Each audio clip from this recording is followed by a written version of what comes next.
The 16 days of activism against gender-based violence are set to end on Friday, when countries around the globe will mark the World Human Rights Day.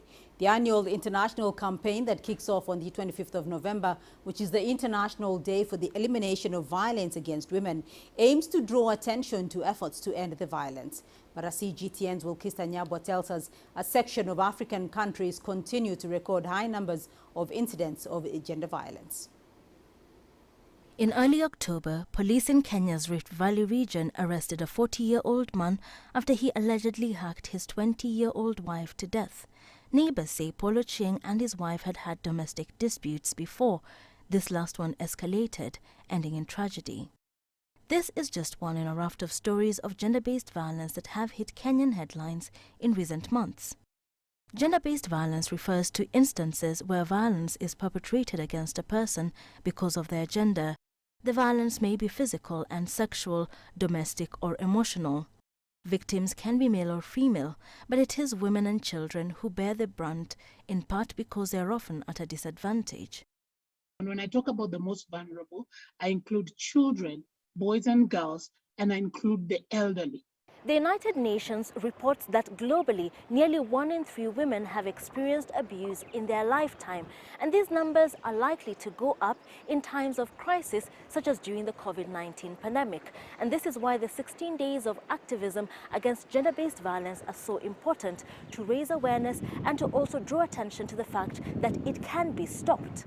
A report by the United Nations titled Measuring the Shadow Pandemic, Violence Against Women During COVID-19 revealed that almost half of women from the countries where the research was conducted had been exposed to at least one form of violence.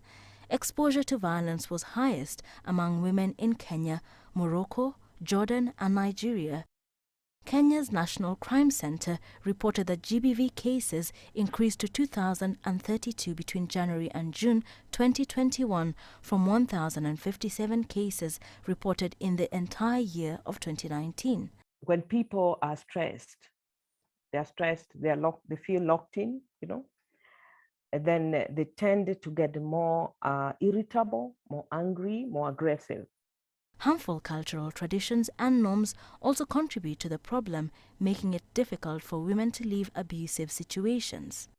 We do know that culturally, we stigmatize women who leave their husbands. We call them names, and even when they try to go back to their families, some of the families are not very supportive. During the 2021 Paris Generation Equality Forum, Kenya committed to work towards ending GBV by 2026.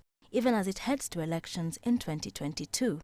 Or the security machineries need to really spotlight the fact that they will do zero tolerance against electoral violence of GBV-related electoral violence, so that women feel safe, to vote, but also feel safe to vie for some of these positions.